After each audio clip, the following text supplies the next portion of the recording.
It's Julia Renee. And Kendall Aaliyah. Welcome back to the Know Your Power podcast. Hello. Hi. Welcome back. Let's keep in mind Julia's 9 days out right now. I'm so proud of her. She is thriving. You look beautiful. Your hair's very cute like that. This is what happens when I don't blow dry it.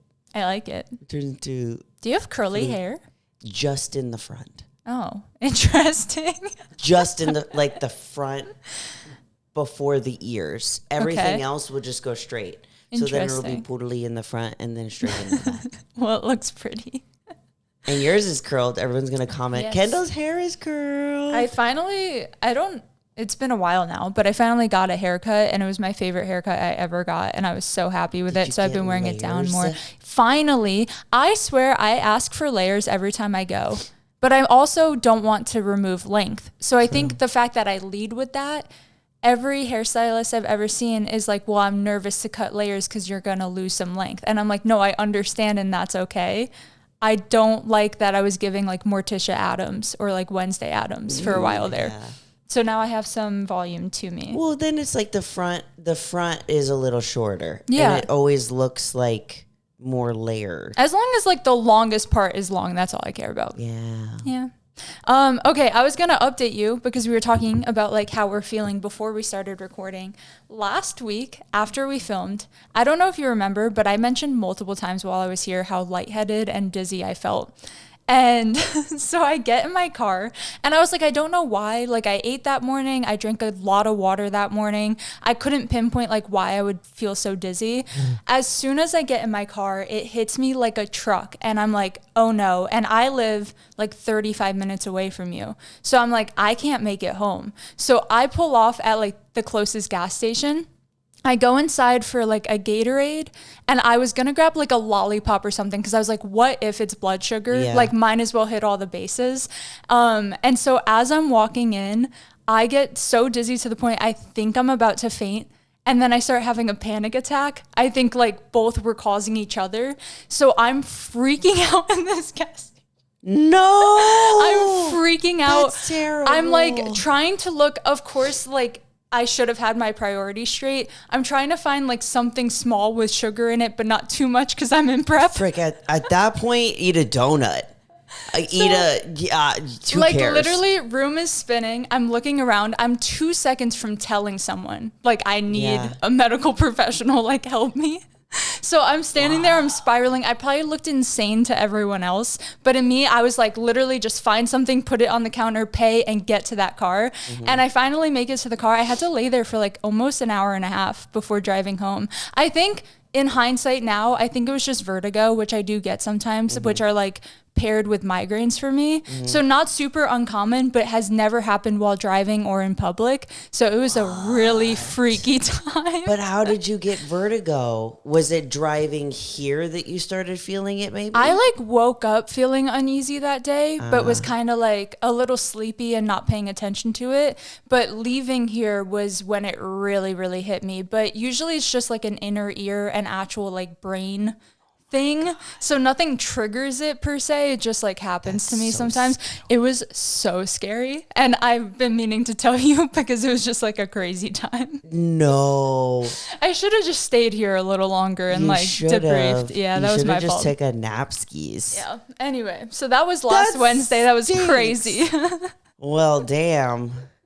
It was a time. Anyway, getting into today's episode, we're going to start with a reader listener. That's where I'm going. Oh, wow. Listener success. I wrote it really weird. It says, hi, Kendall and Julia. I don't know if you remember me, but I was at the Know Your Power retreat and got to be in Kendall's group. Let's go. Honestly, I remember every single woman this girl who we've ever met. Okay, perfect. Yeah. I just competed in my first bodybuilding show and got 6th place in open figure and 1st place in the junior figure event. Let's go. I do know who we're talking about. Yeah.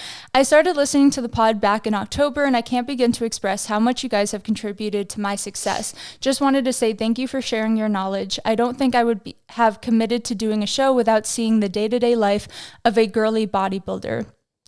When I was at the retreat, I had doubts about my engagement and have been able to work through them in a healthy manner. Love that.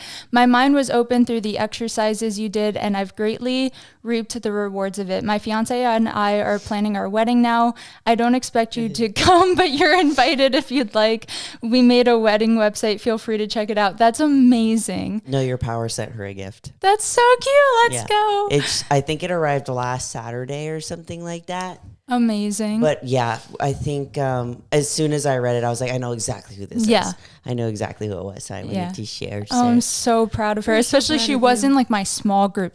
I didn't know she meant like the night before, but we had a lot of one-on-one time, and wow, I'm so proud. I have to. Today's actual episode, we are debunking the most common fitness myths. These are things that I thought were common knowledge at this point, but we still get so many questions, and I understand people are constantly new to the gym or maybe rediscovering certain parts of the gym.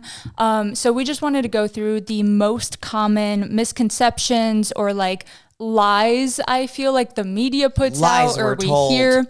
Exactly. And we're setting the truth. We're sharing facts today. So we're going to start with one of the most common ones I see that I think I used to also believe, which is carbs make you gain weight. And more specifically, like carbs make you fat is something I've seen all the time. And that's why really low or no carb diets have been pushed on a lot of us at some point in our life. People believe it because low carb diets can and will make you lose weight, because you are removing a lot of water weight. It's not actually the macronutrient isn't like a special, like you remove this out of your diet, you're gonna drop body fat. Being in a caloric deficit will make you drop body fat. But carbs themselves and healthy, good carbs are really essential for fueling your body and your workouts. So like you can even still gain weight or not see any progress like in your journey if you're eating too many calories. Doesn't matter what kind of macronutrients at all that it comes from. Like if you say that your maintenance level is like 2,000 calories and you drop it to like 1,800 in order to lose weight. And if you're still eating over that, it don't matter. You're not going to lose weight. Doesn't matter where it's coming from. I think that's the most common one that I hear. When I hear these the most is when I go out in public. Yes. When I go out in public and I'm like talking to the gas station attendant or like I'm at the grocery store or those are the only two places I go. Or even at the airport or something. And I get asked like, well, how do I lose weight? And the things that they say are like a lot of these things. And then it's always my reminder of like, wow, this is still very much out there. Yeah. Well, I feel like so many of these were pushed or used as like a that's why you should hire me or that's why you should buy our products type of marketing. True. And I feel like people just never really researched past that. Like sometimes we see a headline or a tagline and we're like, that must be factual, that must be true, this product must work, or I must have to cut out these things to see results. And I feel like a lot of people still believe it, even though most of these have been debunked over the years. Big facts. Yeah. So carbs are not the enemy. Carbs are fuel. Carbs are good for you. Now, there are definitely like complex for simple carbs where like a cookie carb is not equivalent to like sweet potato carb, you know? Yes. So there are some One's gonna differences. be more sustainable and last a little longer than the other. Like if I'm in my off season and I'm in a pinch, like I'll go to the not the grocery store. I'll go to the gas station and get like the giant Rice Krispie, which is 49 grams of carbs for one giant one, which is about how much I like to have before a leg day.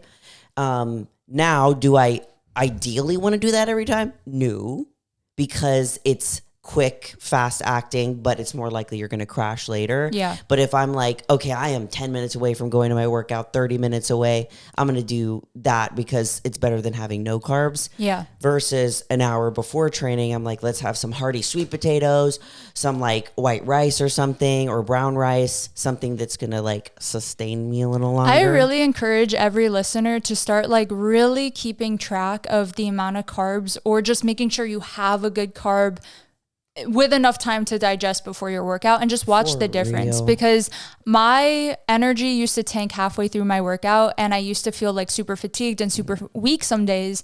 I would work out fasted. It's like, duh. Like you have no proper fuel in your body. You're not going to be able to push how you're meant to push. So, I mean, even if you do work out in the morning, like I always recommend to our clients too, they're like, I can't eat that early.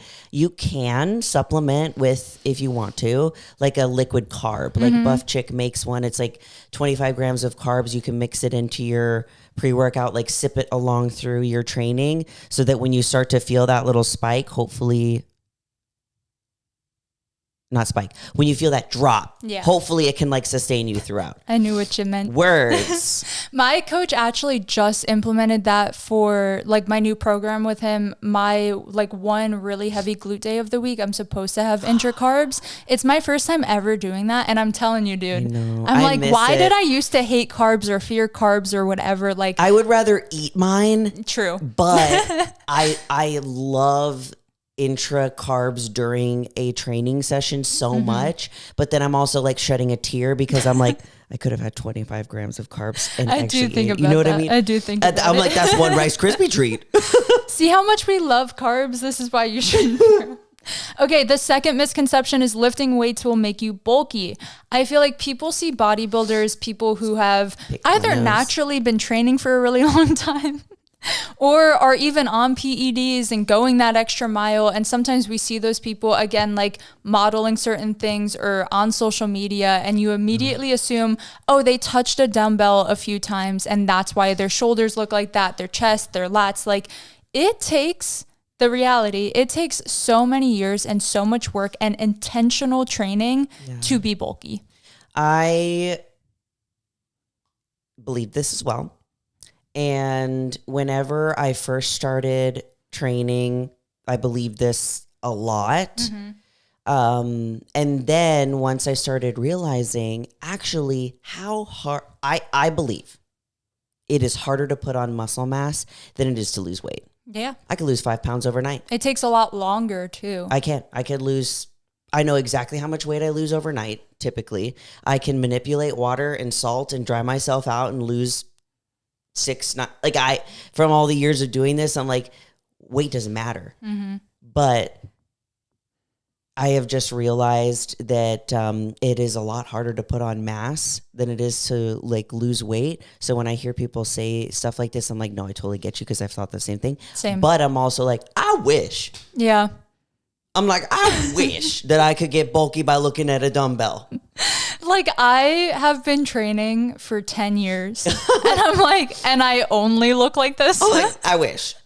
I literally wish. Yeah. It was so that easy. It is not, I feel like I get this the most from when some women will start training with me. They'll make like a little comment of like, but I don't want to get that big, or like, I don't want to be like bodybuilder big. And I'm like, you won't unless that is your goal and you actively train it. People do that to me all the time. I had one specifically. They're like, I want muscle, like not like you. Yes. And I'm like, thanks. They're like, yeah, like I want my arms toned. And then they'll kind of look at mine and be like, not big. But and I'm like, okay. Yours. I'm like, so you think I'm muscular? So you say I'm jacked. But yeah, this is one of those I think I believe too. But it takes a lot of work to put on enough muscle. Also, when we were having that debate, I want to say it was like a year ago, where a lot of women were talking about stopping training upper body because they had gotten too bulky for their liking. I was kind of one of those people where I cut back on it because I didn't like how big my upper body was looking and feeling. Most of the time it's body fat. Like really sorry to break it to you. A lot of us women hold a lot of body fat through like the back of our arms, and that is a normal place to hold body fat. It means you're healthy. But sometimes your arms can appear or seem or feel bigger than they really are. It's not always muscle. I think that's why maybe people think that putting on muscle makes you look bulky, because it's like, okay, before you had the muscle, it was just body fat that you're looking at. Now you have muscle, and then you have a layer on top of it of body fat. Exactly. Just look at any of these men's physique or whatever in their off season. They are the most massive people that you will see walking around the earth, because they have muscle. They're already ginormous. Now they have a layer of body fat because they're in their off season. They look huge. or bulky. Yeah. Even if you look at like figure competitors, wellness competitors, bikini competitors in their off season, they have muscle, but now they have that added layer of fat. So exactly, you're gonna look a little bigger. Exactly. That's also something to consider when thinking about like what your long-term goals are. Is like consider what an off season would look like. That's what something do you want to look like in the off season? Because that's like majority of your year. You're not always going to be like 15% body fat. Okay, the next one is eating after 8 p.m. will make you gain fat. People believe this, again, one of those like diet cultures, people told us to like stop eating at night or have a cutoff time, stuff like that. I remember my mom was one of these people. Love you, Mom. She has learned since. But she thought like we have to stop eating at like 7 p.m. or it's like any calorie you put in your body after that will magically go straight to like love handles. After 7 p.m., that is the weight gaining hours the day. The fact of it all is your body does not know what time it is. You need to fuel your body properly. I eat up until like 9, 10 p.m. sometimes. If that's when I'm coming home from the gym, I'm not going to not have my post-workout meal because it's late at night. Yeah. Now, I do like giving my body and myself, and this is where like some of this I feel like could be factual, not for body fat, but it is good for your digestion to give yourself time in between last meal and actually laying down to go to sleep. So I'm not saying like eat your last meal or drink a protein shake while in bed. Like we don't have to go that late, but there is no like perfect timing or whatever that's going to go that's poof. Like if you eat past this time, it's like you're going to gain weight. Yeah. I agree with the whole eating food too close to the evening and when you're going to bed, just for the sense of like you don't want to be digesting food while you're sleeping because it does disrupt your sleep. Yep. So I don't have that problem because there's no food mom tell me to digest at night. But yeah. Just find a time that works for you. I feel like I like having my last meal with at least another hour and a half of me being awake. I usually have mine just because I go to bed a little earlier. My last is like 7 p.m. And then, so you're one of these people. Yeah, but not intentionally. It's just like how my food lines up. And then I'm like going to bed at like 9:30. That's fair. I'm like, okay. Yeah, it's enough time. Okay, the next one is you can spot reduce fat, like doing crunches to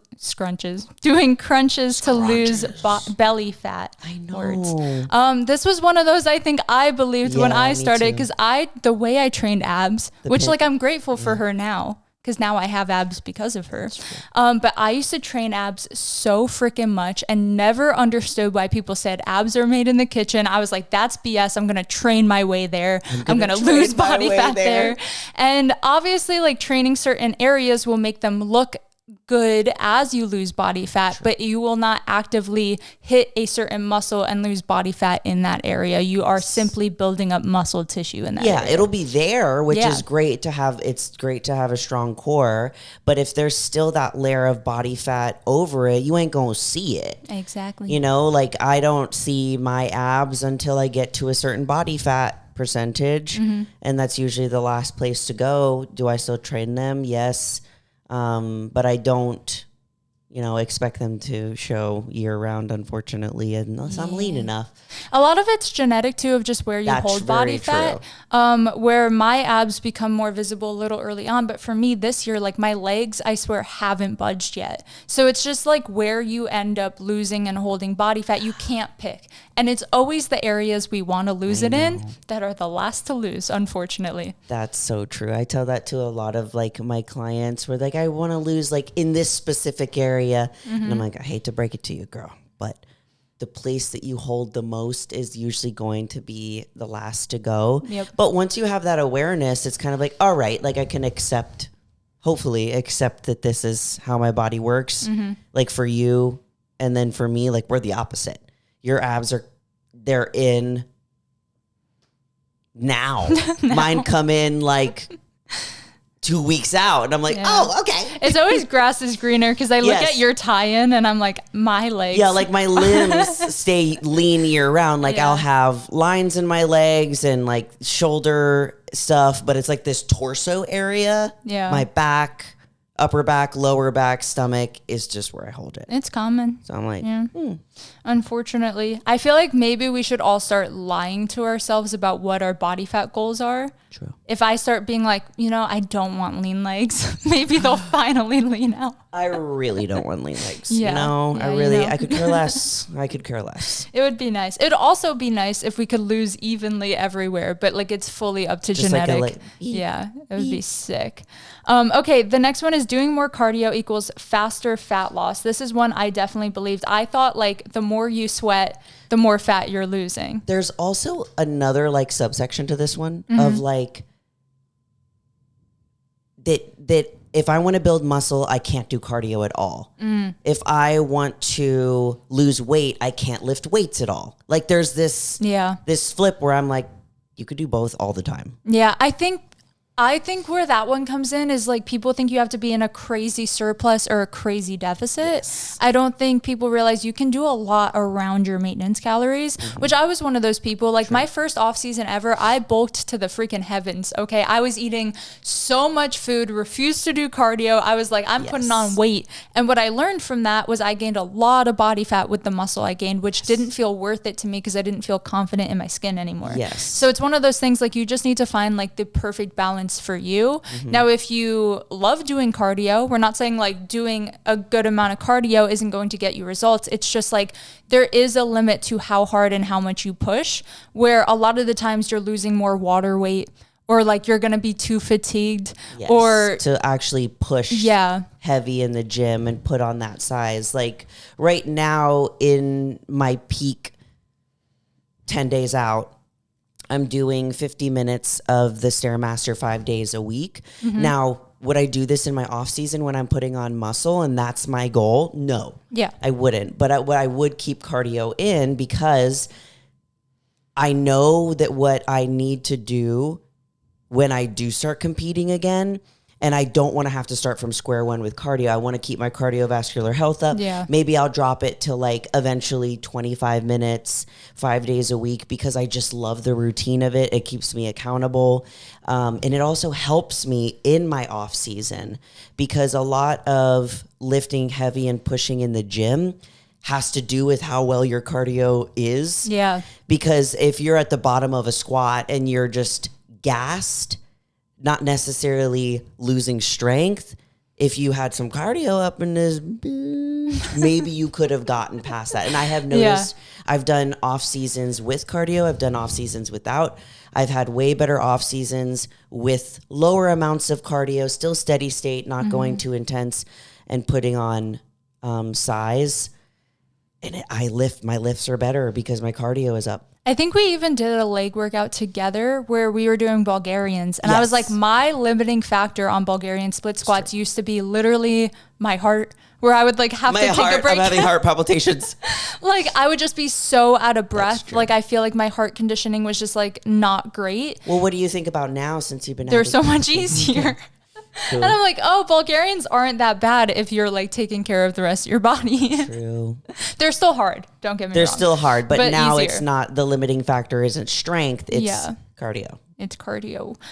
So yeah, it's one of those things like cardio is a tool. Use it as you see fit. Just don't make it like the whole toolbox, if that makes sense. Sure. I feel like that was a good analogy of like, don't try to take everything else out and just rely on that one thing. Just use it as it aligns with your goals. The next one is if the scale isn't moving, I'm not making any progress. This is one I still feel. I think. Yeah, same. It still gets me. Yeah, where like every time I have a check-in or a weigh-in and my weight hasn't moved, I'm like, I must be doing nothing. And it's like, that is not equal to making progress, to losing body fat, to putting on muscle. Like body recomposition is such a real thing. I feel like it's so much easier to see it in someone else, where sometimes when you're the one going through it and you just see same weight after same weight, like every week, it is so hard to believe you're making progress. But when you look at it externally and take a look at like your body composition, take a look at photos, even taking measurements is what I prefer over just weighing in, because I've stepped on stage heavier than I am right now. And it's like, weight doesn't mean anything. Like it is so confusing and can be very frustrating. I completely understand that, but don't rely on that as like your only means of tracking progress, or you will and can be disappointed. Yeah. And there's so many things that contribute to your weight staying the same, your weight going up, especially with us women. It's hormones, it's stress, it's your sleep. For God's sake. It's water. Yep. It's your meal timing. It's the workout that you could have had earlier that day that has some inflammation. Mm-hmm. So many things. So like Kendall was saying, there's so many more metrics that you need to be tracking, like weight, measurements, photo, how you're feeling in your clothing, how it's fitting you, your energy levels. Those are all more important too. Literally. Than what a little box on the floor is telling you. Stupid little box on the floor. My weight's up this week because of my period. And this is when those thoughts usually come in for me, where I'm like, oh, like nothing I'm doing is working. But in 3 days, when I'm like almost over my cycle and I weigh in and my weight's actually lower, it's like, that's why it's so important to not let it affect you. Because if you weigh in and you go, I'm not making progress because the scale said so, I'm going to throw in the towel, then you're actually not going to make progress. But if you just go like, you make it a okay, reality. I'm just weighing a little more today, that's just how it is, let's just keep going on plan, you'll continue to see results. Yeah, and that's why having that awareness of your body and being so in tune of like what's going on is important, because it can help you like justify when your brain starts to agreed go woohoo. Okay, the last two. The next one is more protein equals more muscle. Big this facts. is very bro science-y culture, where it's just kind of like, again, back when I had my first off season, I was like, the more I eat, the more muscle I'll put on. And it's like, that's not always true. There are certain grams per body weight we're supposed to have. It's usually between 0.7 to like, I think you can go up to like 1.2 or something. I always forget the high end. Some people do like 1.5. Yeah. Which, like, you can. This is like grams per pound of body weight. You can. It's just how much of it's not necessary. It is your body actually absorbing and using. Probably not that full 1.5. I always shoot for myself and clients is like around 1 gram of protein per pound of body weight is like a really good safe zone for me. The more you eat does not always equal the more muscle mass you'll put on. It also is, at the end of the day, like calories in, calories out. You might not be in a good level of deficit or surplus if any macronutrient is too high, you know? True. So it's crazy to think that like I started this prep at around, I guess like 155 pounds. So I was having roughly 155 grams of protein per day. And now I'm 132. And now I'm having 132 grams of protein per day. That would feel so low Isn't that for me. Nuts? Yeah.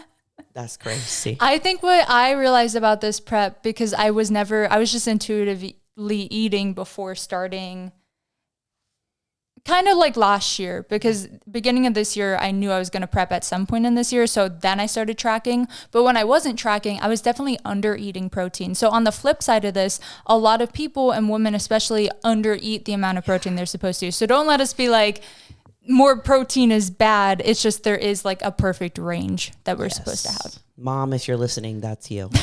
My mom as well. She loves protein shakes though. I know. You can never take that away from her.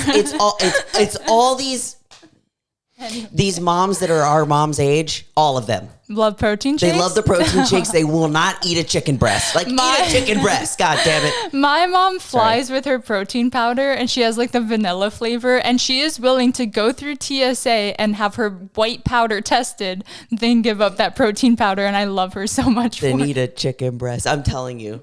Eat some eggs or something. Okay. Every time that I'm with my mom, like she'll get like a salad or something, and I'm like, you want to put chicken on that? You want to put some shrimp on that? Nothing. And then I'm like watching her, and she's just like shoveling it around. I'm like, Ma, eat it. That's like my favorite part of the salad. Oh my God, is yeah. the That's non-salad the part bits. that makes me actually satiated, not this lettuce. Couldn't be me. All right, the last one is, if you stop working out, your muscle will turn into fat. True. Our bodies will change, obviously. Your muscle will just poof disappear. If you stop working out long enough, you can lose muscle and you can gain body fat. The tissue is not actually changing. Weirdly, I think this one I believed in like way back, like high school age, when I was getting into training, where I assumed even if I took a rest day or a day off, I was like, the shoulder muscle I just built, it's going to turn into body fat. It's going to fall off my body. That is not going to happen. Obviously, like your body can and will change, but tissue cannot actually change from muscle mass to body fat on like a biological level. What I now know Especially, I think I realized this the most when I got my implants done like years ago, and I had to take off of training, was that I was so used to my muscles looking more like full. When you train them, they will look like fuller and bouncier. And then when I didn't, they kind of just like, I look soft. Like if you're a bodybuilder, you know, like what I look soft versus like I look full means, like that bubbly look to your muscles. And then once I started training again, like it started coming back, and it was just because I had, you know, not activated those muscles in a while. It's one of those things too. It's kind of like, I feel like our bodies hold memory, where if you stop training for a little bit because of like an injury or like a surgery or whatever your reason is, almost immediately when you get back into it, it's like your body remembers how it was and how you were moving, and your muscle will start looking that way sooner than you expect it to. Because I'm the same way, where I've had to take like little breaks, and even if it's like a 2-week break and I'm starting to feel like I don't look quite the same, as soon as I start training again, my body's like, oh yeah, we've been here before. Yeah. I know what we're doing. We remember. We remember this. And I'm grateful for that. Okay, those were all the common misconceptions we still hear and see. Comment which ones you believed or even still sometimes believe, because I swear that scale one gets me. I was just going to say, I think the scale one's the biggest one. The scale one's the biggest one. I think carbs used to be the biggest one for me, but since embracing and learning how much I love rice, there's no taking those carbs away from me. I love rice. Yeah, me too. I love it. The 10-day out daydream. Yeah. Yeah. I have like a thought bubble right now in my head, and there's just grains of rice falling through it. Like, I seriously love rice. Anyway. All right, y'all. Hope you enjoyed this episode. Thank you for being patient with me through brain. But I love you guys so much. We do, not just me. I also love you. Kendall also loves you. I gotta go. We love you all so much, and you are more powerful than you think. Bye.